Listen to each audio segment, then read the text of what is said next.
मुंबई में वर्षों से ऑक्यूपेशन प्रमाण पत्र के बिना रह रही हजारों इमारतों के रहवासियों के लिए बड़ी राहत की खबर है। बृहन मुंबई महानगर पालिका की स्थायी समिति ने ओसी अभय योजना को हरी झंडी दे दी है। इस फैसले के बाद ओसी विहीन इमारतों के रहवासियों ने भाजपा के पूर्व सांसद गोपाल शेट्टी का आभार व्यक्त किया है। बताया जा रहा है कि ओसी के मुद्दे पर संघर्ष की शुरुआत तारदेव स्थित वेलिंगटन सोसाइटी से हुई थी। करीब 1 वर्ष पहले ओसी ने न होने के कारण अदालत ने वेलिंगटन सोसाइटी को खाली करने का आदेश दिया था। इसके बाद गोपाल शेट्टी इस मुद्दे को लेकर सक्रिय हुए और प्रभावित रहवासियों की आवाज सरकार तथा प्रशासन तक पहुंचाने का बीड़ा उठाया। इस मुद्दे की गंभीरता को देखते हुए भाजपा मुंबई अध्यक्ष अमित साटम के मार्गदर्शन में एक ओसी अभ्यास समिति का गठन किया गया। गोपाल शेट्टी की अगुवाई में बनी 6 सदस्यीय समिति ने ओसी से जुड़े सभी कानूनी, तकनीकी और प्रशासनिक पहलुओं का अध्ययन कर राज्य सरकार और बीएमसी के समक्ष विस्तृत प्रस्ताव प्रस्तुत किए। समिति के लगातार प्रयासों का परिणाम अब सामने आया है। बीएमसी की स्थायी समिति ने ओसी अभय योजना को मंजूरी दे दी है, जिससे मुंबई की हजारों ओसी विहीन इमारतों के रहवासियों को बड़ी राहत मिलने की उम्मीद है। योजना को मंजूरी मिलने के बाद वेलिंगटन सोसाइटी सहित कई ओसी विहीन इमारतों के रहवासियों ने गोपाल शेट्टी का आभार व्यक्त किया और इसे उनके लंबे संघर्ष की महत्वपूर्ण सफलता बताया। आइए सुनते हैं इस ऐतिहासिक निर्णय पर गोपाल शेट्टी ने क्या कहा। बहुत दिनों के, बहुत सालों के संघर्ष के बाद ऑक्यूपेशन सर्टिफिकेट का रास्ता अब खुला हो गया है। महानगर पालिका के स्थायी समिति ने इसको मंजूरी दी है और विशेष करके मैं महापालिका आयुक्त अश्विनी भिड़े जी और सभागृह के हमारे नेता गणेश खनकर जी, स्थायी समिति के अध्यक्ष प्रभाकर शिंदे जी, इन सारे लोगों का धन्यवाद अदा करना चाहूँगा। आज हाउस में यानी महानगर पालिका के सभागृह में यूबी अर्जेंट बिजनेस करके विषय आने वाला है और उसको 99% आज मान्यता मिल जाएगी। मैंने गॉगल पहना है क्योंकि कल मेरा कैटरेक्ट का ऑपरेशन हुआ है। डॉक्टर ने ना कहने के बाद में भी मैं बातें कर रहा हूँ आँख खोलकर, क्योंकि बहुत ही विषय गंभीर था और समय पे करना था। वेलिंगटन सोसाइटी के लोग भी मुझे आज यहाँ पर मिलने के लिए आने वाले थे, इसलिए वेलिंगटन सोसाइटी का मामला जब एजेंडा में आया, न्यायाधीश ने इनको घर से खाली करने के लिए कहा, तब यह विषय बहुत गर्म हो गया। अन्यथा ऑक्यूपेशन सर्टिफिकेट न होना ये कॉम्प्लायंस का भाग है, लेकिन ये कोई बहुत बड़ा पाप नहीं है, ऐसा मैं मानता हूँ। बाकी मैं मानता हूँ उसको, क्योंकि हमारे कॉर्पोरेशन के मैनुअल में मैं 92 से नगर से हूँ, तब से देख रहा हूँ। अगर आपके पास ऑक्यूपेशन सर्टिफिकेट नहीं है और आप बाद में ड्यू कोर्स में ऑक्यूपेशन सर्टिफिकेट लेते हो, तो पर फ्लैट उन दिनों में कुछ 50 रुपया था, जो अभी 500 रुपया, इतना ही है। आप 500 रुपया अधिक का भरो और आपको ऑक्यूपेशन मिल जाएगा।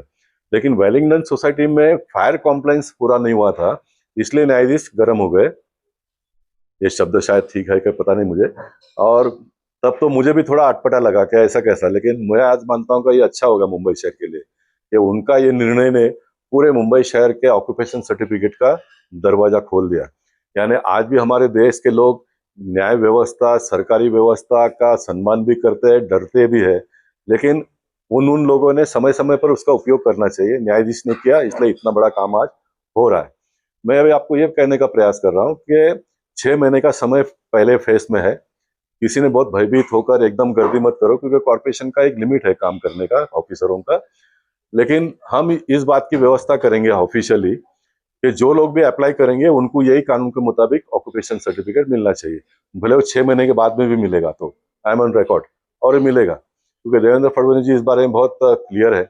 मैं एकनाथ शिंदे जी का भी अभिनंदन करना चाहूंगा, क्योंकि उन्होंने तुरंत फाइल पे साइन कर दिया, विधानसभा में इसकी घोषणा की। सभी लोगों ने अपना अपना रोल इसमें अदा किया है। देवेंद्र फडणवीस जी का विशेष अभिनंदन। मैं जब उनको जाकर मिला तो उन्होंने तुरंत कमिश्नर को फोन करके कहा कि इसको आप जल्दी करो करके। कोई मुख्यमंत्री इतना करते नहीं, लेकिन उन्होंने किया। और मैं ये कहने का प्रयास कर रहा हूँ कि एकदम स्ट्रीमलाइन करो। मैंने सारे बिल्डरों को भी अपील कर दिया है कि आपसे जितना होगा उतना कोऑपरेट करो। आर्किटेक्ट को भी कहा कि आप कोऑपरेट करो, आपका जूना पेमेंट जो भी बाकी होगा वो आप लिखकर सोसाइटी को एनओसी दे दो। वो आर्किटेक्ट लोगों ने जिनके उनके साथ में ताल्लुक है, भाई हमारा कोई ऑब्जेक्शन नहीं है, तो इनका गाड़ी आगे बढ़ेगा। इनको कोई फ्री में करके देने वाला आर्किटेक्ट मिलेगा, सस्ते में करने वाला, तो कर लेंगे, अपने को इसमें प्रॉब्लम नहीं। और एक बात मैं ये बताना चाहूंगा, जो फ्लैट होल्डर्स है, आप लोगों ने इस बात को मन में लेने की कोई आवश्यकता नहीं कि आपके ऊपर कोई अन्याय हो रहा है। अन्याय कुछ समय के लिए हो गया है, लेकिन आपका अभी भला होने वाला है। वो कैसे भला होने वाला है वो मैं आपको समझाता हूँ। क्योंकि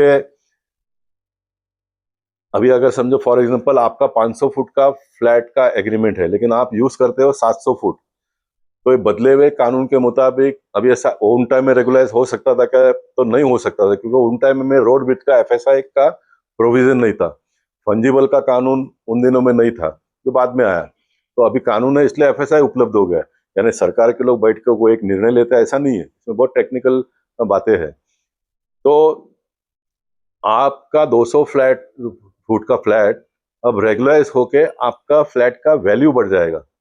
यानी आपको अगर बेचना हो तो आप 700 फुट बेच सकते हो। आपको सेकंड टाइम में रीडेवलपमेंट में जब आएंगे तो 700 फुट के ऊपर जो भी आपको एक्स्ट्रा मिलना है वो रूल के हिसाब से मिलेगा, वो आपको मिलेगा। आपको नेशनलाइज्ड बैंक में से लोन मिलेगा।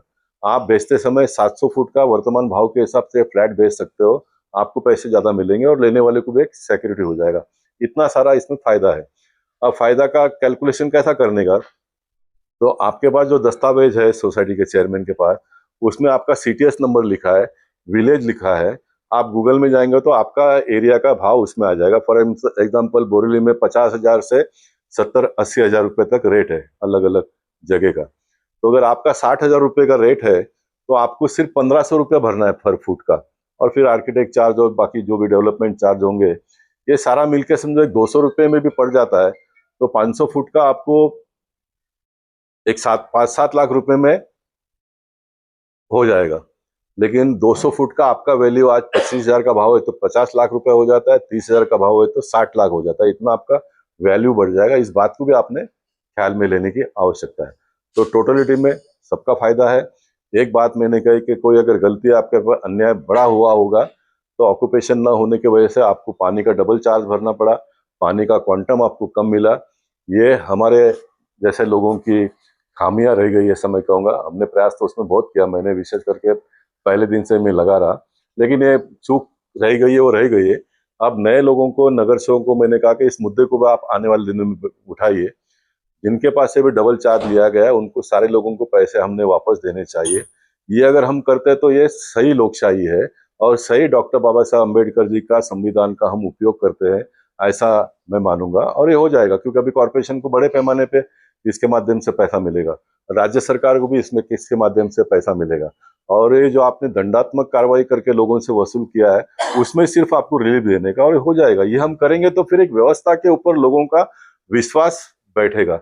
वरना आप जितना भी डंडे मारो तो लोग तो खाते ही, और लोग कर भी क्या सकते हैं। तो बहुत सारी बातें हैं। फिर एक बार मैं कहूंगा कि बहुत पैनिक मत हो जाए, सबको आसानी से ऑक्यूपेशन सर्टिफिकेट मिल जाएगा। अमित साटम जो एडवोकेट अमित मेहता जो हमारे मुंबई भारतीय जनता पार्टी के लीगल सेल के अध्यक्ष है, हो कानूनी कामकाज में जो कुछ भी अड़चन होगी बहुत कम लोगों को आएगा, वो उसमें आपको मदद करेंगे। बाकी सारा हमारा सिस्टम के लोग मिलकर मदद करेंगे। आज सभागृह में बात करते समय मैं सभी विरोधी पार्टी के नगर सेवकों को भी कहूंगा कि पुण्य करने का समय आ गया है, और आपका और मेरा जो नाता है वो मतदाता के साथ में, हमने उनके भले के बारे में सोचना चाहिए। कॉर्पोरेशन में रेवेन्यू कैसा आता है, किधर से लाने का, ये सत्ताधारी पार्टी का काम है, वो करेंगे। और उन्होंने भी चैम्बर में जाकर कमिश्नर से बात करना चाहिए, मेयर से बात करना चाहिए। रेवेन्यू तो चाहिए, रेवेन्यू के बगैर तो मुंबई को हम ठीक ठाक नहीं कर पाएंगे। एक अकेले देवेंद्र जी कितना करेंगे, मोदी जी कितना करेंगे, मुंबई शहर का भी कॉन्ट्रीब्यूशन होना ही चाहिए। लेकिन अनावश्यक लोग दंडित न हो, ये देखने का काम भी जनप्रतिनिधियों का है, और मुंबई शहर के जनप्रतिनिधि हमेशा करते आए हैं। इस बात का मैं आपको विश्वास दिलाना चाहता हूँ।